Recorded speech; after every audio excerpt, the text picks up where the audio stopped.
Hey, Brian here with you from BMack's Aerial Visuals, and just spent about a week or so flying my new Mavic Air 2. I've had it now for about a week, and I've gotten to fly it most every day. Not every day because of the weather here; it's never perfect. But I'd say, I guess, out of the 8 days I've had it, I've flown it for about 5 at one time of the day or another. But anyways, I don't know. I just wanted to share some things that I've noticed about the drone. Uh, some good things and maybe some not so good things. So let's get into that shortly. Okay, so one of the first things, one of the simplest things that I'd like to show you with the Mavic Air 2 has to do with the battery. And I know it's probably been touched on somewhere else, but these batteries are very similar, much smaller though than the Mavic 2 series batteries. They have the same shape, have the same feel. One little thing though that they added that I'm very happy with is these little, I don't know if you can see them, these little metal clips right here on both sides. And what they do, there's an indentation right here in the battery bay, and what they do is they lock the battery in place. You cannot pull this battery out unless you pinch on the sides and release those clips. The reason why I like this is because compared to my Mavic 2, I had some serious battery issues last summer with swelling. Documented it in a video that I made back then, and none of them ever popped out, but there were horror stories coming in from everywhere and everywhere, anywhere and everywhere, about ones that did pop out and they lost their drone either over water or the drone crashed or whatever. But these batteries for the Mavic 2 series swell, and when they get overheated, and they will just work themselves loose to that point to where they're kind of like that. Now that's the case where it was barely making contact.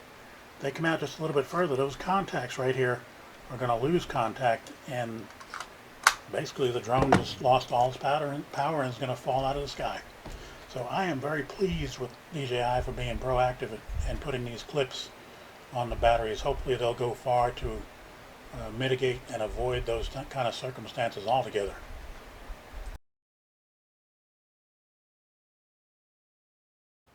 Okay, right now I've got my Mavic 2 Zoom in front of me, and this is so just in case anybody says, well, they have the same clips too. Yes, they do. They do have these clips. These are plastic, and the problem with these batteries is when they get hot, that plastic is going to soften up and potentially, like I said, there's no potential to it. These things pop loose. So hopefully by having a metal clip in there in the Mavic Air 2, that will make a difference in how these batteries react in the heat. Here in Houston, the summer has just started, even though it's only, what is it, in late May. But I'm going to know pretty soon, in about another month, just how well these batteries on the Mavic Air 2 are going to or not going to perform. But I think they're going to do a lot better than the Mavic 2 Zoom. Like I said, time will tell. Hopefully, though, it'll be a good thing. Okay, so the next thing I'm going to talk about is one of the features that's been around on DJI drones since forever, is tripod mode. In Mavic Air 2, tripod mode is a bit different. And I'm going to show you here in just a minute here when I put up these clips that I just took. When I say it's different, in my opinion, it's a little bit better. It's a little more versatile. But we'll go into that here in just a second. Let me put these clips up. Hang on.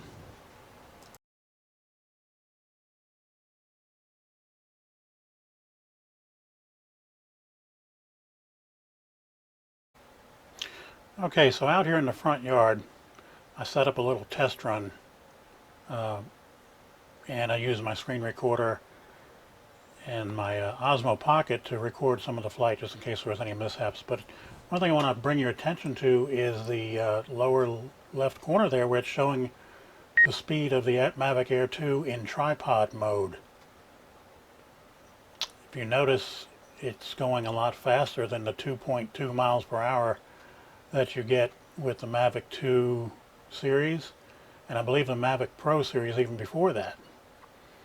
And I did it at various, if you notice, it's showing a top speed right there of 11 point something miles an hour.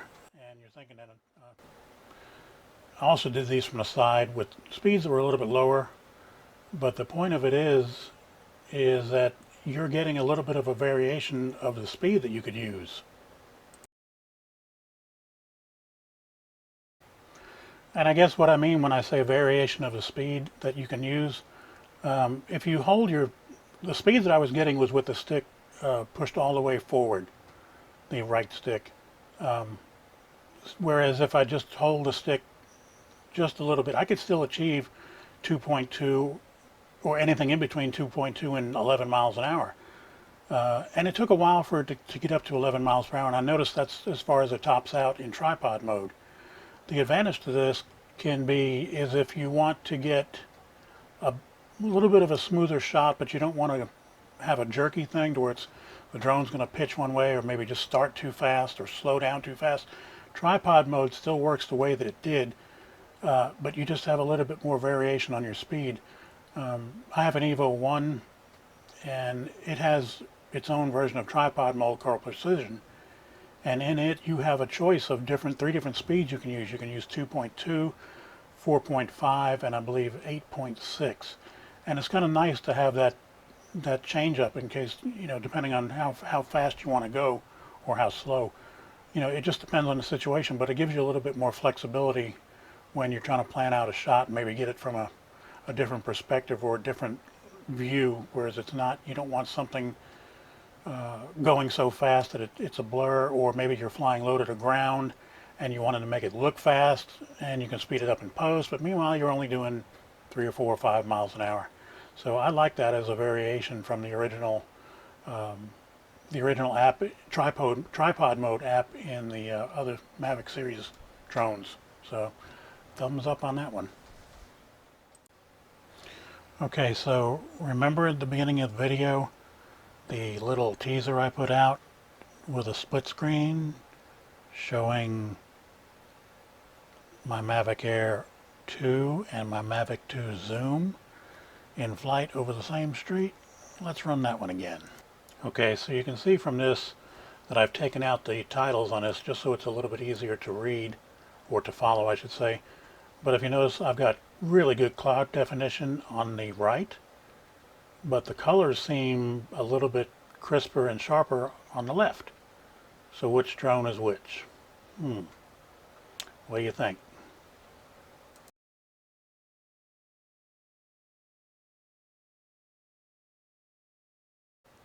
Oh my, didn't quite expect this. And this from a different angle. Same sort of picture. My one on the left is closer to the ground, but it's the same scene. And you'll see here in a minute which one is which. And there we go. So the Mavic 2 Zoom is on the left and the Mavic Air 2 is on the right.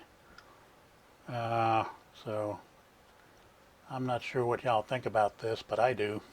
So while you might be thinking that this looks a little bit washed out, this being from the Mavic Air 2 shooting in HDR at 4K, I don't think so.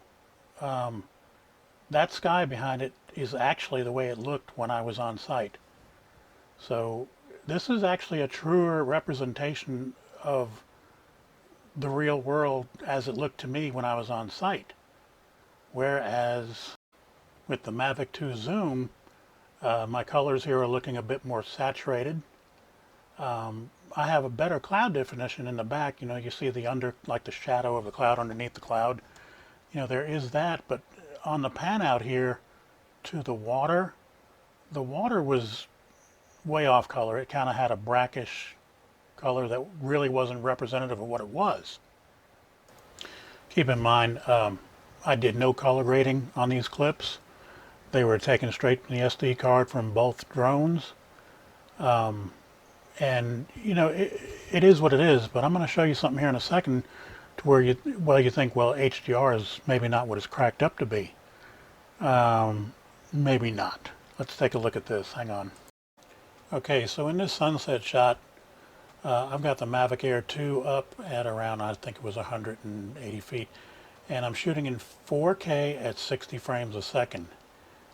This is pretty much what you're going to see given what you've got when you've got the sun directly facing you and no cloud cover or any sort of real clouds to give it any sort of drama or definition. But let's take a look at something else here in just a second. Same night, same sunset, same drone, only this time I'm shooting in 4K HDR. And I took it in post and started punching in on it just to see how far the distortion might start to go. Like I said, this is HDR with the Mavic Air 2, and look at that. I mean, we have pure definition of the sun.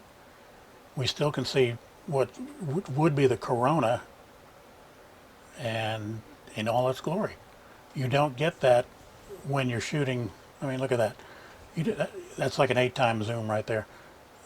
You don't get that when you're shooting in anything else other than HDR, so it does have its advantages. So look, I've been flying drones for a couple of years. I've been a professional photographer never. And, you know, there could be all kinds of things I'm still doing wrong with the Mavic Air 2 when it comes to how I do or don't know how to work its camera. And the Mavic 2 Zoom, when I bought it, I'll bet you it took me 3 months to figure out how to finally get a decent shot out of that thing. So I'm sure there's going to be a bit of a learning curve here with the Mavic Air 2 because it does have a better camera, or a better sensor, I should say, than the Mavic 2 Zoom, at least that part of the series. It's going to have a hard time going against the Mavic 2 Pro when it comes to the camera quality. But for the money, for the price point, you cannot beat what the Mavic 2 Air, what the Mavic Air 2 can do.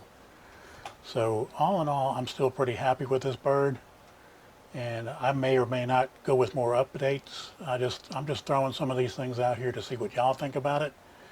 I'm going to do some more of these though, because like I said, I know I'm going to get better with this camera.